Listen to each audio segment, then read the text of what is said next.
Here we go. Yeah. Hey. All right. I didn't get your name. Man. I'm Sean. No, Sean. that's fine. Okay, Yeah, Sean. good. So I'm like robbing you guys if I don't say that. We've missed like a whole bunch of stuff. We've been geeking out about this stuff. But this is Yassine. Yeah. Yep. And then he is, I think my like soulmate from another like brother kind of thing. For sure. Yeah, for sure. But yeah. all of his stuff is absolutely incredible. So I wanted to share this with you guys. I thought this was fantastic. He was actually just showing me actual like pure oud wood. Yeah, so this is, like I said, I brought it right through O'Hare, totally legal. Brought it through customs, but they don't generally let this through because, as I was explaining to you, that this is the wood that gets infected as it's in the forest, like literally gets infected. Like with the oud? Yeah, so here's the tree, right? The tree's standing there, okay? And this is an agar-wood species of a tree, all right? And every region, so if India has its own species, whereas Thailand has its own, whatever. This one's from Malaysia, and this has its own species. This one's Aquilaria malacensis. And so the oud tree is standing there. It's the agar-wood tree. However, it is not technically an oud tree that can give oud until it gets injured. Now, what does that mean? That means that in order for the oud to actually grow and to be produced within this bark here or this branch here, there needs to either be an inoculation process, which is intervention of man, where he comes and you either drill the tree, so you kind of hurt the tree. When it gets hurt, it has a self-defense mechanism, by virtue of which an infection grows. And when that infection grows, beautifully, oud starts to get produced. And hence, there it is. So that right there in the center is the actual resin. Now, can you smell it? No, you can't. Even if I chop it up, I won't be able to smell it. Perhaps if I chop it up and burn it, then I can smell oud. And in fact, I think that's what we should do next. But then I think we may have to end over there because I do have to close up. But Oh no, that's fine. yeah, we can continue. I'll clean this out here. So once it's inoculated and it's injured, thereafter you have to actually wait an additional 5 years. What does inoculated mean? So inoculation means basically either drilling it, or you inoculate it with a serum or an enzyme of sorts. So some people even drill honey into the wood. As long as it's some sort of an accident, so to speak, right? Some sort of a injury that takes place.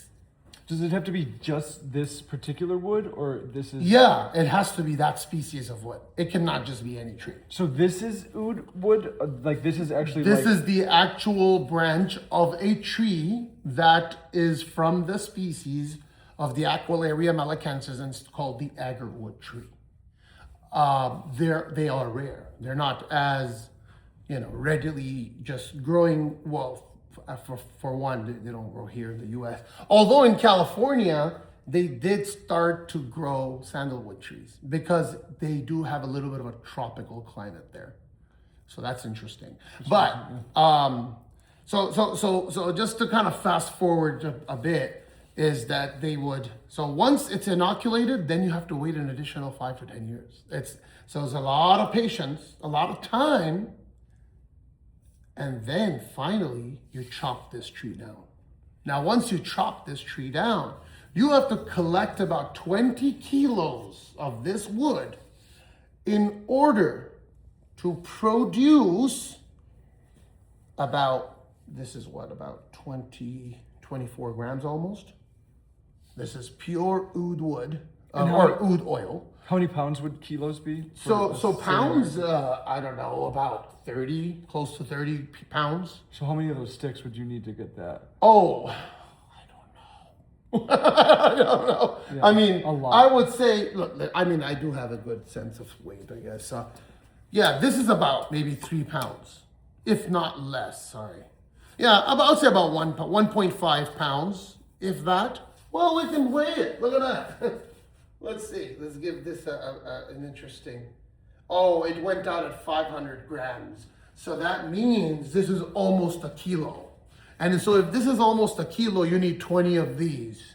In order to literally gain about 12 grams of oil, which is in the Middle Eastern world called the tola. It's called the tola. So there's a quarter tola, and a quarter tola is 3 grams, which is this right here. This is a quarter tola, 3 grams. 3 times 4 grams is a full tola, which is about 12 grams. And remember, oil is by grams, and then perfume is by ml. So anyway, yeah, so that's why oud is number one so expensive to begin with. A quarter tola, which is about 3 grams, is approximately anywhere between 100 and it can go up to thousands. Literally, cost of the actual oud. The cost of the actual, it can literally go up to upwards of thousands of dollars for a 3-gram bottle. And generally it's priced at by the gram. So it's generally not priced at, because when you're talking about oud and when you're talking about weighing, when you're talking about selling oud, when you're talking about, you're talking about weighing or selling oud or transacting oud and so on. And since it's so expensive, every drop counts. So that's a scale that's 1,000 of a decimal, or 1,000 of a decimal point. So it's like 0.01 or 10. So you could take 0.3 grams into account, and that's what we do for a lot of our sample sets. We would start them off at 0.3 grams. And we would charge about $20, $25. That's very nominal for an oud. But yeah, I have an oud, for example, from the collection of Sultan Qaboos, which was the king of Oman. He passed away about 4 years ago. And I'll have you smell it. It's an oud rose combo. Okay, all right. Oh, you wait for this one. This one is a mind blower. It just blows your mind. It's so incredible, so deep. It's about 21 years old. It was made for His Majesty, number one. I somehow was able to gain access to it. We'll tell the whole story next time, some other time for it or of it. But yeah, look at that. Private collection, Oud Rose SQ. This was literally made for the king, and here goes nothing. So here we go. That's good. It's almost like an ombre nomad. It tastes sort of... Interesting how you can, it's very deep. It's yummy. It's so deep, yeah. It's a bit jammy, bit oudy, bit rosy. I think that's the most palatable oud you showed me tonight. Yeah, and so this is actually an oud blend. Okay. So this is blended with rose that was sought out, for his highness. Whenever I actually even have someone smell it, I don't open this even. This particular oil, why don't you take a guess? How much? Cost of it? Yeah. 3,000 more. Close. Yeah. Well, a little bit, right around there actually, for the whole thing. So it goes for about, actually that was more of a wholesale price. This retails for about almost 1,000 a gram. Wow. Yeah. Retail for about 1,000. Is it because it was from the king stock or because of the oud? Both, for both the reasons. One because he was a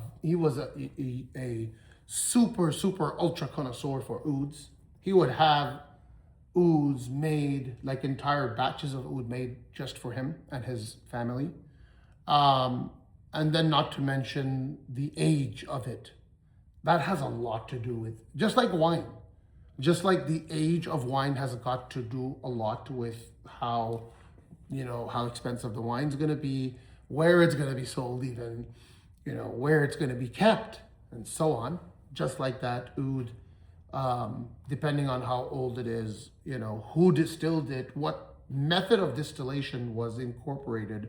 For example, using copper pots versus glass cylinders. Right? Oh, really? That'll go. Oh into yeah, that yeah, effective? totally. It goes so deep into that. Yeah, and then depending on all of that, and there's distillers today. I will show you some videos from last year where I went to Indonesia and did my own distillations. Oh, that's amazing. Yeah, that was fun. But yeah, to kind of maybe end the night off. Yeah. This is one of my favorite ouds. A very powerful oud. I wouldn't wear this every day. It's a very expensive oud as well. It's from the Philippines. It's very incensey.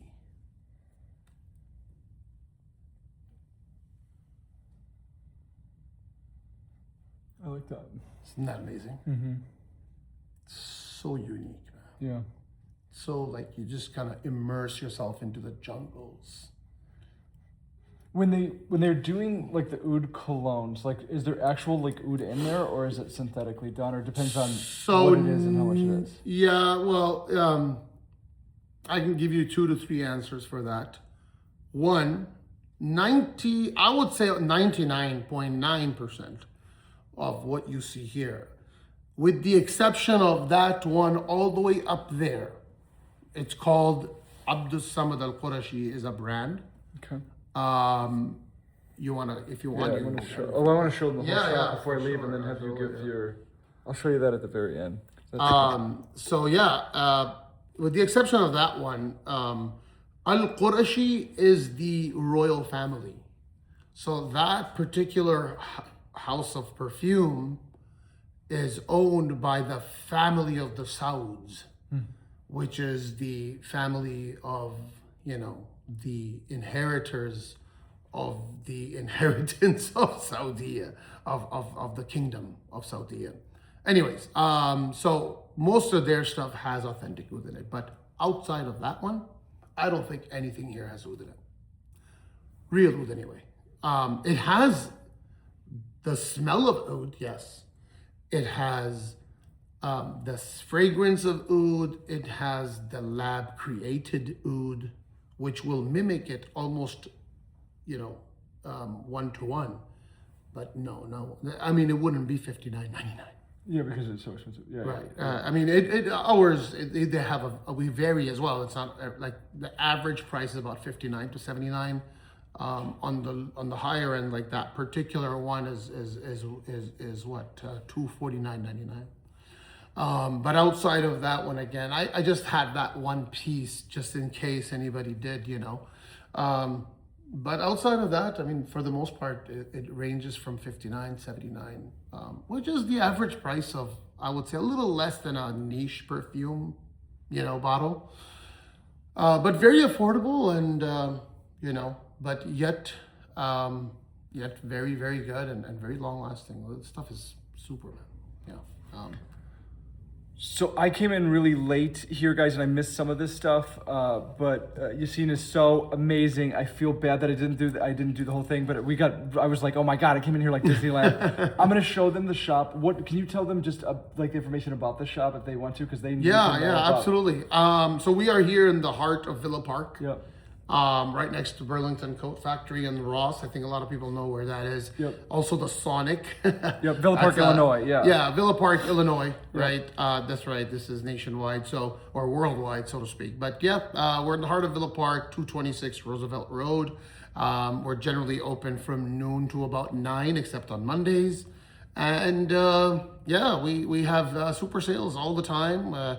You can actually build your own concoction here, and that's the beauty of this shop that is very unique versus a lot of other shops out there, even perfume shops, is that you're able to bring a scent to me and I can recreate it, potentially recreate that scent. 1 and 2, I can create a scent for you from scratch.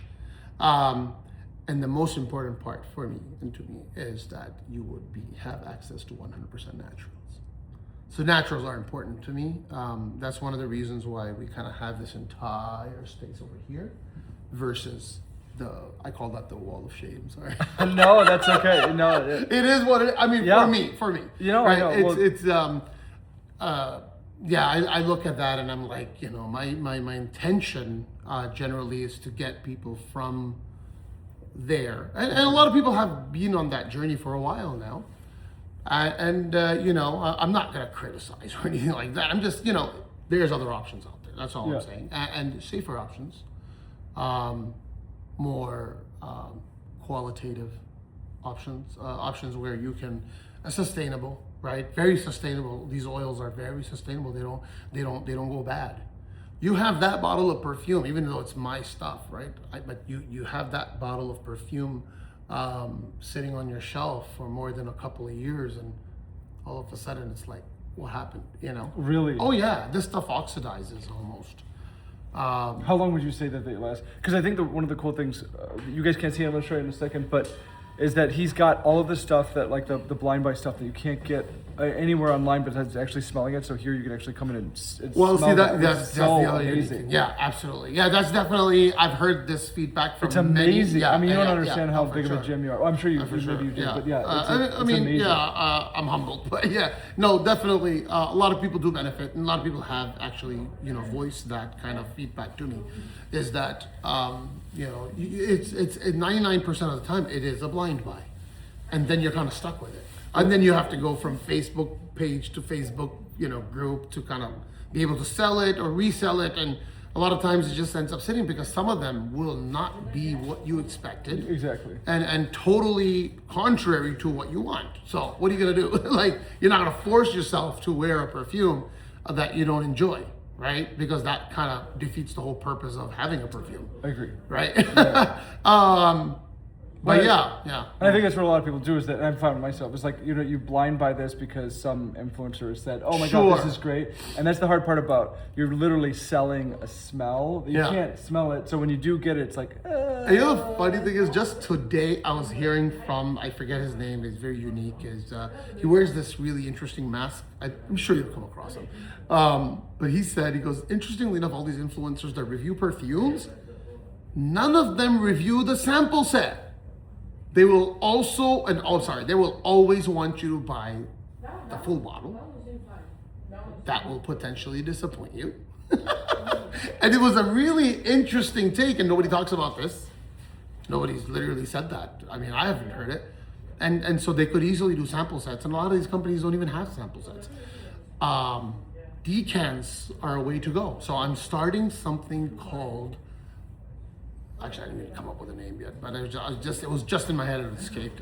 Maybe we'll call it the decant shop, whatever, or the decant boutique. I don't know. And the bottles are on their way. They're 10 ml and 5 ml bottles. Yeah. And they're quality bottles.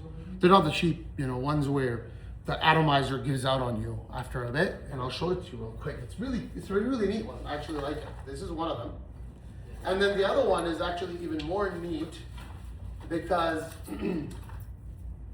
it actually has a wooden cap, and check this out. So it's gonna have a screw-on atomizer, boom. Okay, and look at that thickness of that glass, yeah. And a lot of times 10 ml is often enough, to be honest with you. Yeah. You're saving a pretty Well, especially when you have so many of them. yeah, and outside of the whole idea of a collector's kind of dream to kind of have that wall of, but look at this perfume bottle, That's pretty.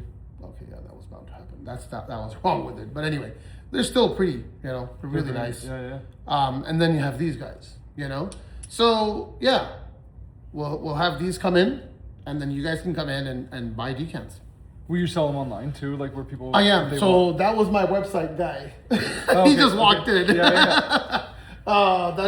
He's building our website. So we're working on our website. It's going to be OUD.net. We already got the domain. But yeah, check us out soon enough, and we'll have the decants available for you. We'll have all the oils up there. I'm actually trying to build a section where it's almost the ability to kind of create your own scent That's amazing. online. Yeah. Right. That would be a blind buy though. But it's a curious blind buy. It's a fun blind buy. Where you kind of go off your knowledge of your notes that you know of, and it's kind of instinct based, and and kind of just pick your notes, and just the perfumer would just have to make sure that those notes make sense and that they have like an equilibrium between them. And they have a certain ratio between the top, mid, and base notes, and have a decent pyramid. Now, a lot of notes, a lot of times what people will do is just create this really muddy base notes and then leave the top notes. And so you'll have a very muddy, very dark profile versus a, complete spectrum of a scent. But yeah, this was fun. Awesome. Yeah, this was great. Yeah. So thank you very much. Do you want to give them the number of the shop? You don't Yeah, have to, but 226 Roosevelt Road. The phone number you mean? or both. Yeah, just What is because it? if they're in the area, you guys have to know about. Oh, this for place. sure. Yeah, definitely come through, guys. And if you take Sean's name, can I offer them? Oh, that? yeah, please, yeah, Is please. it Sean SHAWN SEAN? yeah. Okay, SEA. It has to be SEAN.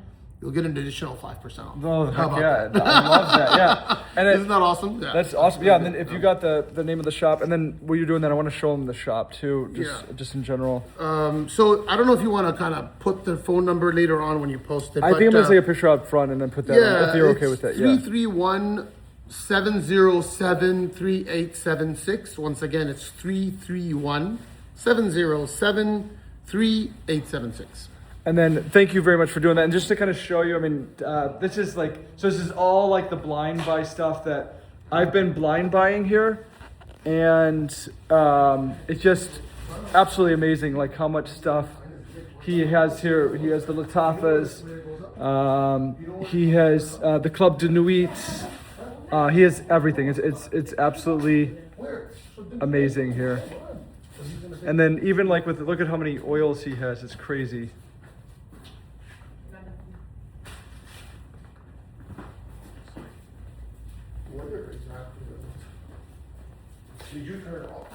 So yeah, I thanks so much. Sorry, I missed some of that stuff. I got something on my nose here. I missed some of that stuff at the beginning, but I appreciate you guys checking this out. I hope you liked it. I loved it. I love you guys. Thanks. Bye.